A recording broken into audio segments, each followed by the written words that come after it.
필리핀 수도 마닐라에서 차로 1시간 반 거리에 있는 시골 마을. 일본군 위안부 피해자인 96살 미사 할머니가 살고 있습니다. 환한 웃음 뒤엔 80년 전 상처가 선명히 남아 있습니다. 1944년 10월 어느 날 아침 식사 자리에 들이닥친 일본군에 끌려간 기억은 여전히 할머니를 괴롭힙니다. Pagkapasok ko, may baston ako dyan. May baston. 백수를 바라보는 나이지만 할머니는 마지막 순간까지 위안부 피해 사실을 알리고 싶습니다. Maganda gid sa alari may wheelchair ko. 하지만 미사 할머니 같은 역사의 증언자도 유적도 하나둘 사라지고 있습니다. 이곳은 일본군이 실제로 위안소로 사용했던 건물입니다. 위안부 피해라는 역사를 제대로 기억하기 위해 보존할 가치가 있는 건물이지만 보시는 것처럼 이미 상당 부분 무너져 내린 채 방치되고 있습니다. 2017년 마닐라 시내에 설치됐던 위안부 동상마저 필리핀 정부가 넉 달 만에 기습 철거했습니다. Japan regrets the installation of memorials anywhere in the world and will be getting in touch with the Ministry of Foreign Affairs here in the Philippines about the matter. 또 다른 필리핀 위안부 피해자인 클라베리아 할머니. 2019년 한국의 수요 시위에 참석해 자신이 겪었던 아픔을 증언했습니다. Lahat sana na nagbabalak mangira. Kailangan pag-usapan na. Huwag nilang ituloy kasi kawawa naman ang mga biktima nila. Wala namang kasalanan ng mga babae. 할머니의 남은 소원은 손녀들에게 같은 고통이 반복되지 않도록 하는 겁니다. KBS 뉴스 최민영입니다.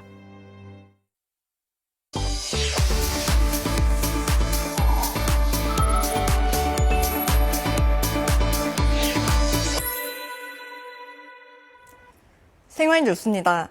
산불 같은 대형 재난 재해 현장에서 이재민들은 임시 대피소 신세를 져야 하는 경우가 많은데요. 이런 이재민들의 불편함과 어려움을 조금이나마 덜어주기 위한 접이식 조립 주택 시스템이 개발됐습니다. 단 90분이면 집 한 채를 완성할 수 있다는데 어떤 방식인지 확인해 보시죠. 강푸른 기자입니다. 대형 산불 같은 재난재해 현장에는 임시 대피소가 설치되지만 열악한 경우가 많습니다. 자는 것도 불편하고 마음도 불편하고 좋은 게 하나도 없지요. 체육관에 텐트를 치는 경우가 많은데 사생활 보호가 어렵고 방한 단열도 안 되기 때문입니다. 씻는 게 최고 힘들어요. 여기는 또 선물 나오는 데가 없으니까. 이 같은 어려움을 풀기 위해 한국건설기술연구원이 빠른 설치가 가능한 접이식 조립주택 시스템을 개발했습니다.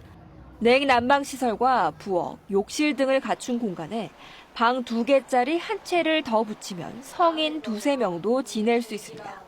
조립에는 1시간 30분 정도가 걸립니다. 특히 이재민들이 물 사용에 대해서 이제 굉장히 어려움이 있었는데요. 탈부착이 가능한 욕실과 주방 등을 이제 결합을 해가지고 임시 구호주택으로 활용할 수 있게끔. 대피소 운영이 끝나면 3분의 1 크기로 접어 보관할 수 있고 재사용도 가능합니다.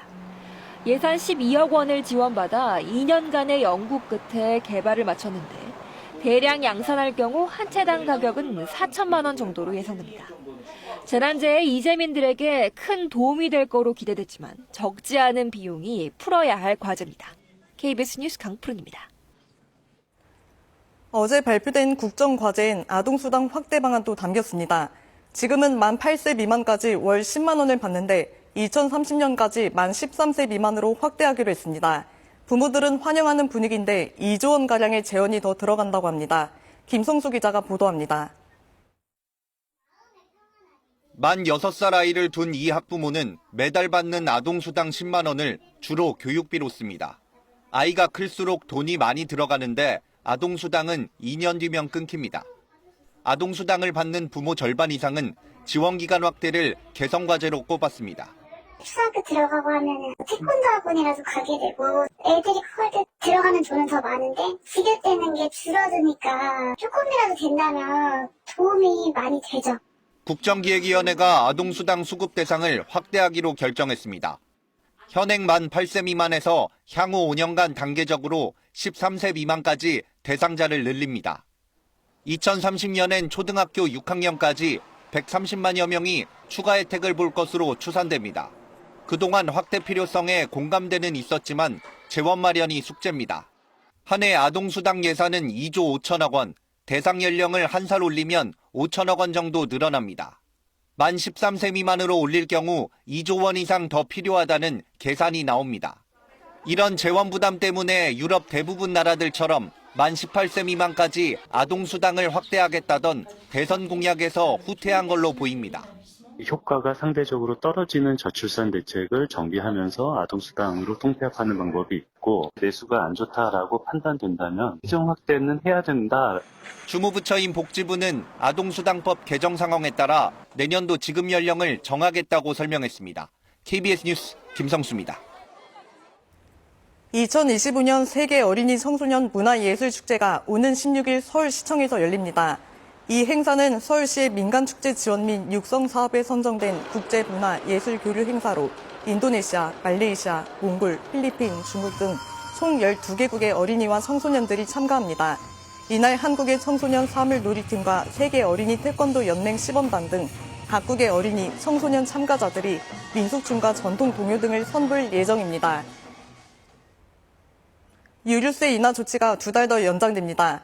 기획재정부는 이달 31일까지인 수송용 유류에 대한 유류세 한시 인하 조치의 시한을 10월 31일까지로 2달 늘렸습니다.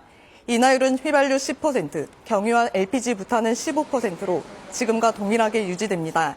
정부는 2021년 말부터 유류세를 인하해왔으며 2달 단위 연장을 반복하고 있습니다. 이번 연장은 17번째로 국내외 유가의 불확실성 등을 고려한 조치입니다. 가수 임영웅이 출연하는 KBS ETV 불후의 명곡 특집에 반청 신청이 폭주했습니다. 지난 8일 시작된 임영웅과 친구들 특집의 명곡 판정단 모집에는 KBS 불후의 명곡 공식 홈페이지와 앱에서 엿새 동안 9,000여 개의 신청 게시글이 작성됐습니다. 선정된 명곡 판정단은 내일 오후부터 전화로 개별 안내될 예정이며 특집 방송 녹화는 오는 18일에 진행됩니다. KBS 불후의 명곡 임영웅과 친구들 특집은 오는 30일과 다음 달 6일 오후 6시 5분에 ETV에서 방송됩니다. 지금까지 생활뉴스였습니다.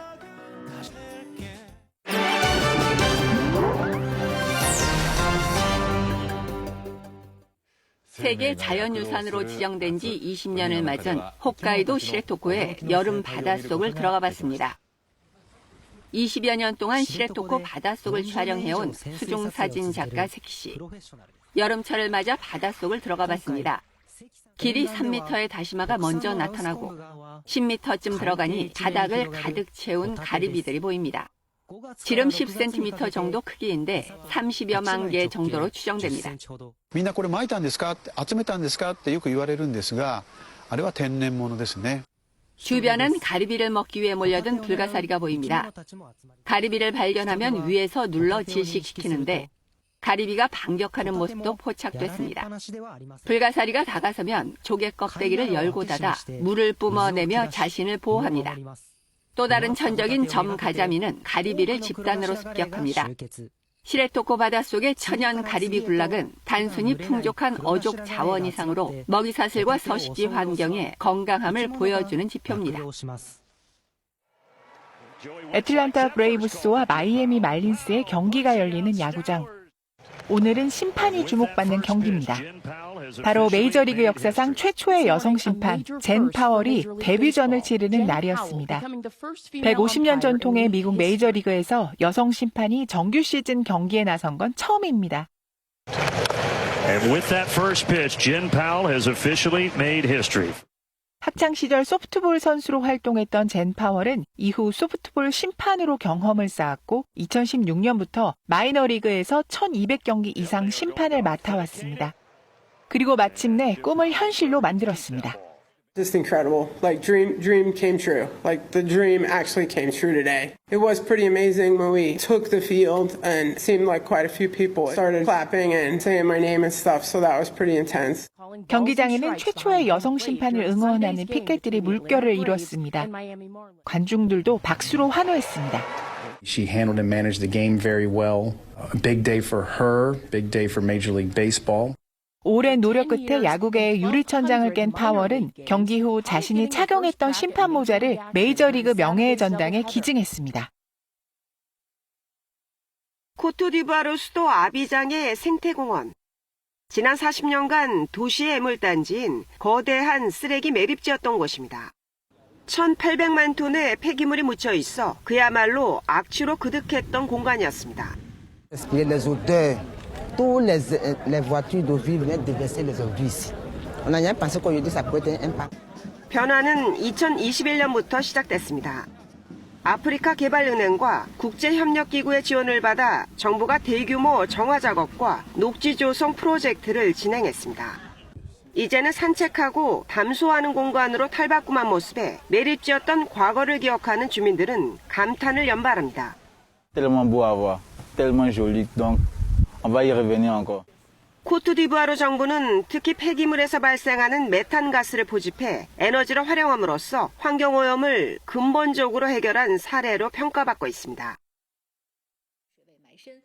마르지 않는 샘으로 유명한 오아시스 월화천 수위가 20년 만에 최고치를 기록했습니다.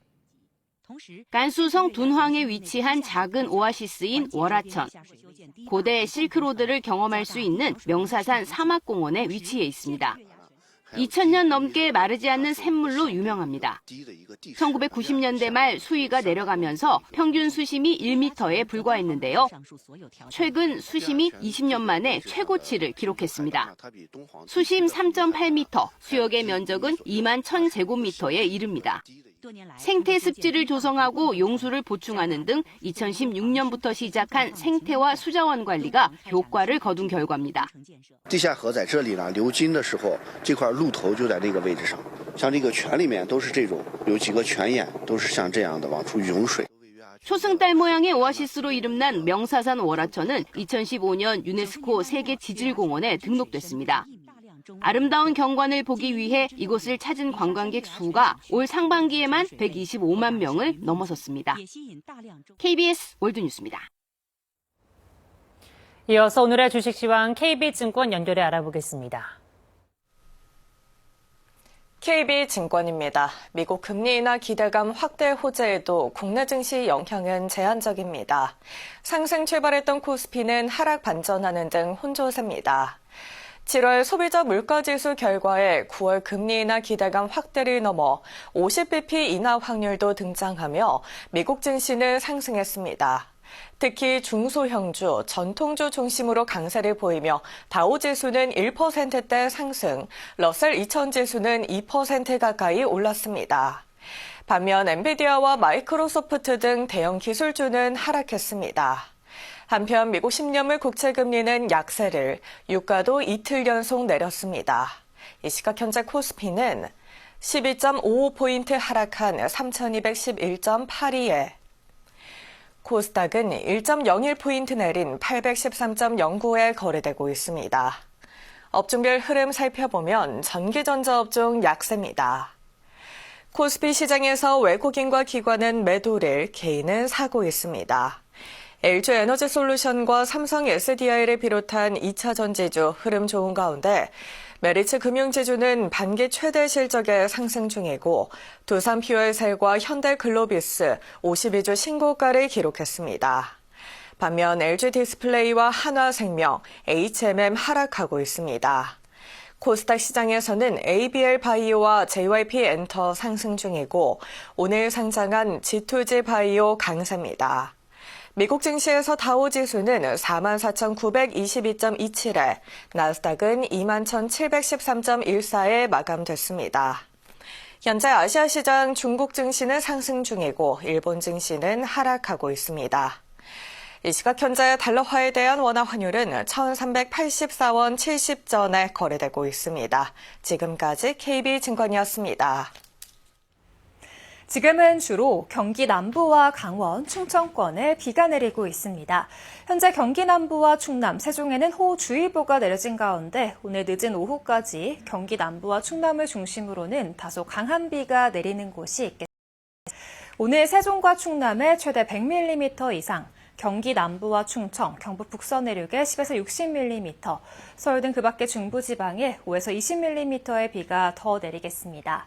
오후에 남부지방에는 5에서 40mm의 소나기 내리는 곳이 있겠습니다.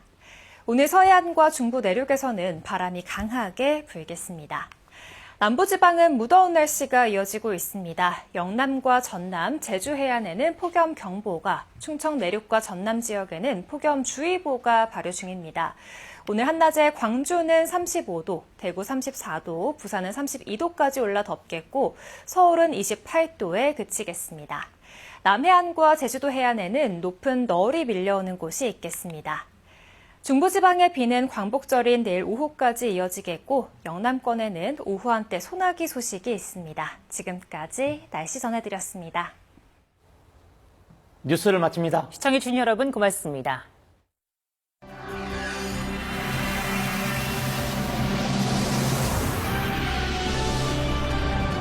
집중호우로 인한 감전사고 예방 및 대처 방법 알려드립니다. 첫 번째, 집에서 오래되어 낡았거나 벗겨진 전선을 발견했다면 미리 교체해주세요. 두 번째, 외출 시엔 가로등, 신호등, 맨홀 뚜껑 등 전기시설물 근처에는 접근하지 마세요. 감전 위험이 있습니다. 세 번째, 집 일부가 침수되었다면 즉시 누전 차단기를 내리고 고무장갑이나 마른 천을 사용해 가전제품 플러그를 뽑아주세요. 네 번째, 가전제품의 물기가 마르지 않은 채로 사용하면 감전 위험이 있어요. 판매사 AS센터에서 점검 후 재사용하세요.